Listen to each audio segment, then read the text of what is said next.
मेरे प्रियो, सबको इस मसीह के मधुर नाम में जय मसीह की। आज हम देखते हैं कि लौदीकिया की कलीसिया को परमेश्वर का वचन क्या कहता है। उसमें हम बहुत सारी बातों के बारे में हम पढ़ते हैं। प्रकाशित वाक्य 3 अध्याय और 14 से हम 22 पद में हम देखते हैं कि परमेश्वर का संदेश लौदीकिया की कलीसिया का क्या है। मेरे प्रिय, इसमें हम पढ़ते हैं, 2-3 पद आपके सामने पढ़ लेते हैं। लौदीकिया की कलीसिया के दूत को यह लिख, जो आमीन और विश्वास योग्य और सच्चा गवाह है और परमेश्वर की सृष्टि का मूल कारण है, वह यह कहता है कि मैं तेरे कामों को जानता हूं कि तू न तो ठंडा है और न गर्म। भला होता कि ठंडा या गर्म ही होता, भला होता कि तू ठंडा या गर्म ही होता, इसलिए कि तू गुनगुना है और न ठंडा है और न गर्म। मैं तुझे अपने मुंह से उगलने पर हूं। ये तो बड़ी अचंभा की बात है। मेरे प्रियो, 21 में जो जय पाए मैं उसे अपने स्थान अपने सिंहासन पर बैठाऊंगा, अपने साथ अपने सिंहासन पर बैठाऊंगा, जैसे मैं भी जय पाकर अपने पिता के साथ उसके सिंहासन पर बैठ गया। जिनके कान हो कि सुन ले कि आत्मा कलीसियाओं से क्या कहता है। 20 पद में, देख मैं द्वार पर खड़ा हुआ खटखटाता हूं, यदि कोई मेरा शब्द सुनकर द्वार खोलेगा तो मैं उसके पास भीतर आकर उसके साथ भोजन करूंगा और वो मेरे साथ। मेरे प्रियो, इस कलीसिया के बारे में हम जिक्र करते हैं। इस कलीसिया के बारे में नहीं, हम अपने बारे में और आज की कलीसिया के बारे में हम जिक्र करते हैं कि जितने लोग परमेश्वर के चलाए चलते हैं उन पर संसार के वस्तु का कोई भी प्रभाव नहीं होता। होता है उसको जो संसार से मेल मिलाप करते हैं। ये कलीसिया में हम पढ़ते हैं, पहल की बात है, लौदीकिया की कलीसिया आत्मिक स्थिति का व्याख्या करती है। ये गुनगुना है जो संसार से समझौता करती है, उसके परिस्थितियों से। हमको और आपको यदि हम परमेश्वर के राज्य में परमेश्वर बुलाया है तो संसार की परिस्थितियां चाहे कितना हो भी विकट हो, कोई हमको मसीह के प्रेम से नहीं अलग कर सकता है। कोई स्वर्ग सिंहासन पाने से, कोई स्वर्ग में जाने से कोई भी वस्तु हमको और आपको नहीं रोक सकती है। मेरे प्रियो, यदि रोकती है तो हम संसार में फंस जाते हैं, अपने भोग विलास में फंस जाते हैं। हम संसार में फंस करके उलझ जाते हैं, फिर उसी में हम घुल मिल जाते हैं। क्या फायदा है? लौदीकिया की कलीसिया को परमेश्वर हमको और आज की कलीसिया को परमेश्वर कह रहा है कि पहले के समान काम करो। तू गुनगुना है ना, तू ठंडा है ना गर्म है, मैं तेरे सिंहासन तेरे दीवट को उस स्थान से हटा दूंगा। यानी कहने का मतलब है कि स्वर्ग राज्य में तेरा नाम लिखा हुआ है और तू अंतिम समय तक धीरजवंत नहीं है तो तेरा नाम मैं काट दूंगा।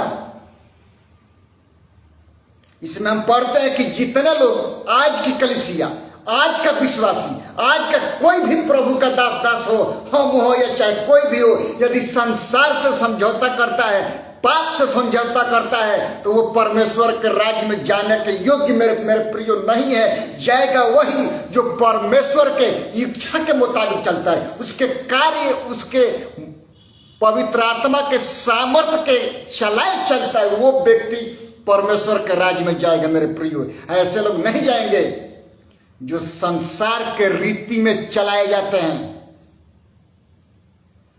हमको संसार में रहना है, हमको पाप में रहना है, लेकिन पाप का स्वभाव हमारे चरित्र में नहीं आना चाहिए। Praise the Lord. इसमें हम पढ़ते हैं कि ये 17 और 18 पद में, तू कहता है कि मैं तो धनी हूं और धनवान हो गया हूं और मुझे किसी बात की घटी नहीं, और यह नहीं जानता कि तू अभागा और तुच्छ और कंगाल और अंधा और नंगा है। इसलिए मैं तुझे सम्मति देता हूं कि आग में ताया हुआ सोना मुझसे मोल ले कि तू धनी हो जाए, और श्वेत वस्त्र ले ले कि पहन कर तुझे अपने नंगेपन की लज्जा ना हो। अपनी आंखों में लगाने के लिए सुरमा ले ले कि तू देखने लगे। क्या परमेश्वर कहता है कि ये चीज खरीद ले कि तू देखने लगे, मन फिरा और परमेश्वर के राज्य में आ। सोचिए, ये बोलता है परमेश्वर का वचन। आत्मिक रूप से गिरे हुए व्यक्ति को परमेश्वर चिताता है कि तू परमेश्वर के राज्य में आओ और जीवन प्राप्त करो, पहले के समान कार्य करो। उसके वस्त्र पहनने का मतलब है कि ये मेरा वस्त्र संसारिक है, तो उसको हम उतार के फेंक देते हैं। कब? जब पिता पुत्र पवित्र आत्मा के नाम से बपतिस्मा लेते हैं, मारे गाड़े जाते हैं, यीशु मसीह के साथ मारे जाते हैं, गाड़े जाते हैं, तीसरे के दिन मृतकों में से हम जी उठते हैं आत्मिक रूप से। तो हमको आत्मा के चलाए चलना है, ना कि संसार के चलाए चलना है। सोचिए, वो आत्मा के चलाए आदमी कब चलेगा? जब परमेश्वर का वरदान उस पर होगा, जब परमेश्वर का पवित्र आत्मा का सामर्थ्य उस पर होगा, तो व्यक्ति आत्मा के चलाए मेरे प्रिय चलता है, वरना वो डिस्टर्ब हो जाएगा। हम अपने मर्जी के बेकार एक पत्ता हिला नहीं सकते हैं जब तक कि उसका मर्जी ना हो। सोचिए, ये परमेश्वर हमको और आपको इसलिए कहता है कि हमको पहले के समान कार्य करना है। दूसर का पॉइंट में हम देखते हैं कि मसीह कठोरता से उसके आत्मिक गुनगुनेपन के विषय में कलीसिया की चेतावनी देता है। 15 पद, मैं तेरे काम को जानता हूं कि तू न तो ठंडा है और न गर्म। भला होता कि तू ठंडा या गर्म ही होता, एक समान रहता है। ये तो ठंडा ही ठंडा का रहता है, ना तो गर्म ही गर्म रहता है। गर्म का मतलब है कि परमेश्वर के आत्मा का जोश होना चाहिए, परमेश्वर में गर्म होना चाहिए, सरगर्म होना चाहिए। यदि एक व्यक्ति ठंडी के मौसम में गर्म कपड़ा न पहने और वो मेरे पास आए या किसी के पास जाए और बोले कि जाओ गर्म रहो, ठंडा रहो, ये रहो वो रहो, और उसको जरूरत की सामान न दे, यदि मांगता है और हम नहीं देते हैं, तो वो परमेश्वर का प्रेम क्या है यार? तब मेरे प्रियो ये समस्या है। यदि हम गर्म कपड़ा उसको देते हैं और एक टाइम का खाना खिला करके भेज देते हैं, तो उसका शरीर में ताजगी आता है और वो परमेश्वर का धन्यवाद करता है। और हम परमेश्वर को देते हैं, ना कि किसी मनुष्य को। मेरे प्रियो, यदि आप अपने पास्टर को पास्टर जान करके कोई भी वस्तु देते हैं तो उसका प्रतिफल नहीं मिलेगा। यदि पास्टर को यीशु मसीह का सेवक, यीशु मसीह का दास, यीशु मसीह जान करके देते हैं, उसका प्रतिफल परमेश्वर आपको देगा। किसी भी दास दासी को आप देते हैं, भिखमंगा को देते हैं, तो आप परमेश्वर को उधार देते हैं मेरे प्रियो। ये जान करके नहीं कि हम डुगडुगी पीटेंगे या तो किसी को भी कुछ भी देते हैं, परमेश्वर के अनुग्रह जान करके देंगे, परमेश्वर आपको आशीष करेंगे। क्योंकि हम ना पृथ्वी पर कुछ लेकर के आए हैं और ना हम कुछ लेकर के जाएंगे। हम खाली हाथ आए हैं और खाली हाथ जाएंगे। बस वही छोड़ के जाएंगे, आपका चरित्र, आपका नाम। आपको लोग याद करेंगे कि व्यक्ति था, बहुत अच्छा था। ये जो है, जिस प्रकार से हमारे मित्र लोग हैं, अमित सर हैं, सुपरवाइजर हैं, वो बहुत अच्छे हैं। जब भी फोन करते हैं, फोन कर उठाते हैं। तो एक ये उदाहरण है, एक नमूना है। कब? जब हम अपने कार्य क्षेत्र में अच्छा काम करते हैं, तो एक हम नमूना बनते हैं। वो नमूना उनके जीवन में एक छाप छोड़ता है मेरे प्रियो। ऐसा नहीं है, क्योंकि क्रूस की कथा नाश होने वालों के लिए मूर्खता है, लेकिन हम उद्धार पाने वालों के लिए परमेश्वर की सामर्थ्य है, अनंत जीवन है, स्वर्ग का मार्ग है। वो यीशु मसीह के द्वारा और किसी के द्वारा नहीं। इसमें इफिसुस की कलीसिया के चरित्र के बारे में हम पढ़ते हैं, ये लौदीकिया की कलीसिया के बारे में। इफिसुस की कलीसिया के बारे में हम क्या पढ़ते हैं? पहले जैसा प्रेम कर। इसमें हम पढ़ते हैं कि हमको किसी भी परिस्थिति से मेल मिलाप नहीं करना है। इसमें ये पढ़ते हैं। फिर तीसरा पॉइंट में हम पढ़ते हैं, मसीह गंभीरता से कलीसिया को पश्चाताप करने, विश्वास, धार्मिकता, प्रकाशन और संगति में पुनः स्थापित के लिए बुलाता है। 18 और 19 पद में, मैं जिन जिन से प्रेम करता हूं उन सबको उलाहना और ताड़ना देता हूं, इसलिए सरगर्म हो और मन फिरा। ये बोलता है परमेश्वर का वचन कि मन फिराना है हर एक तरह से, विश्वास में भी मजबूत बनना है, संगति में भी मजबूत बनना है। हर एक तरह से जब हम मजबूत बनेंगे तब हम स्वर्ग राज्य में हम पहुंच जाएंगे मेरे प्रियो। ऐसा नहीं होगा, क्योंकि स्वर्ग राज्य में पाना, स्वर्ग राज्य पाना ये गाजरा और मूली की खेती नहीं है। इसमें हम पढ़ते हैं कि परमेश्वर का वचन आग से भी ताया हुआ है। सोचिए, परमेश्वर के आत्मा के द्वारा लिखा हुआ है, ये कोई आम पुस्तक नहीं है। इस पुस्तक को, बाइबल को पढ़ करके किसी भी व्यक्ति का दिमाग डिस्टर्ब नहीं हुआ, लेकिन संसार का दुनियावी किताब पढ़ करके वो पागल बन गया। बहुत से मित्रों के बारे में हम जानते हैं, लेकिन बाइबल पढ़ करके उसका दिमाग शांत हुआ। सोचिए, ये जीवित पुस्तक है।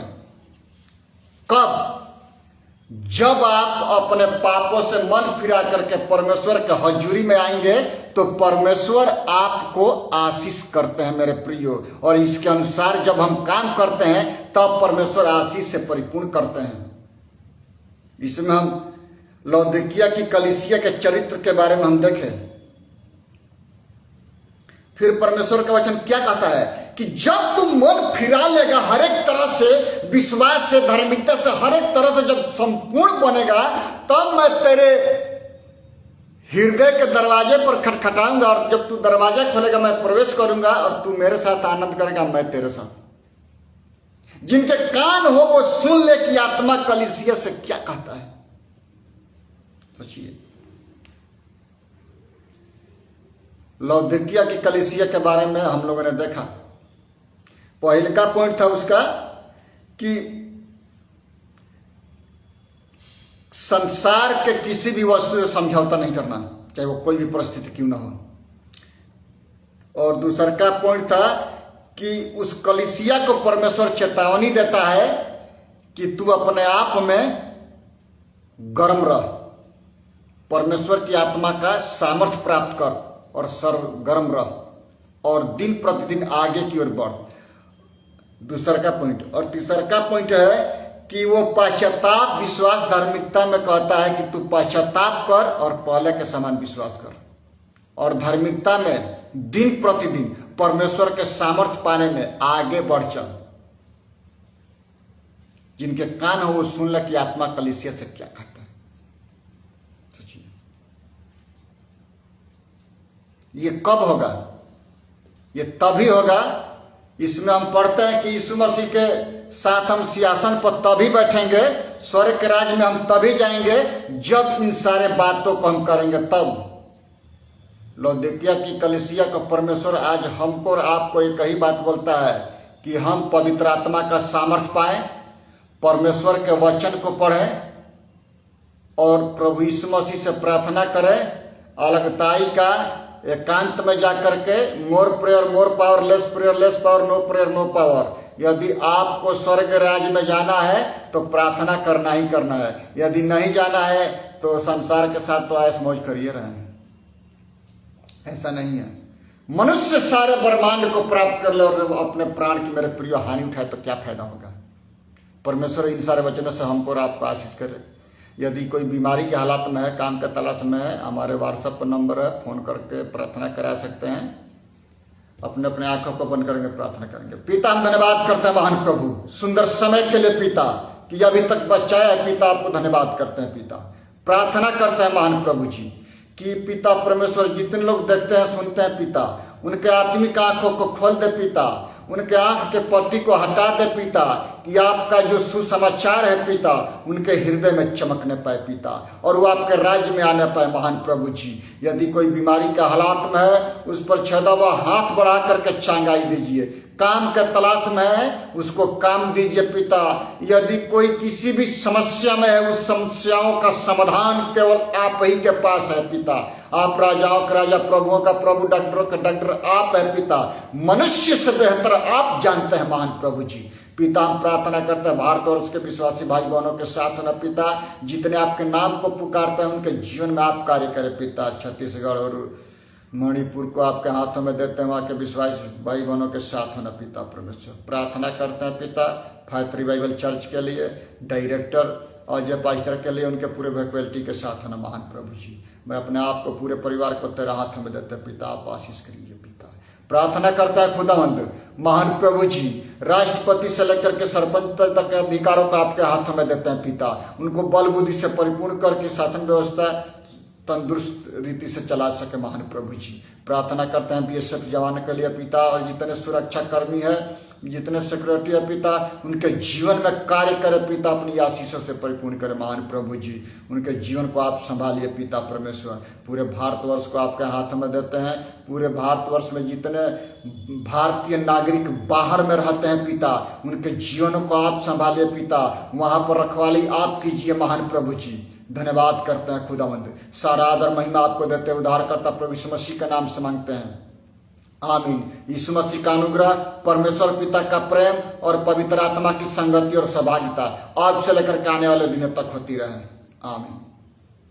सबको जय मसीह की, यीशु मसीह के मधुर नाम में।